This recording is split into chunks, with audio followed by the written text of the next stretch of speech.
Ești interimar la Vecteur Interim și vrei să-ți crești veniturile?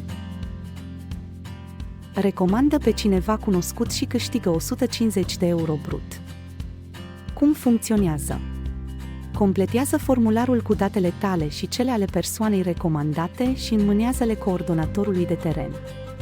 Persoana recomandată de către tine trebuie să efectueze cel puțin 300 de ore de muncă. După aceasta, vei primi 150 de euro brut. Cine poate participa? Programul este deschis tuturor interimarilor Vecteur, indiferent de vechime sau profesie.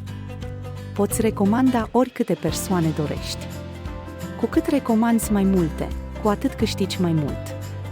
Recomandări nelimitate egal câștiguri nelimitate. Alătură-te inițiativei și sprijină comunitatea Vecteur Interim. Recomandă și câștigă mai mult.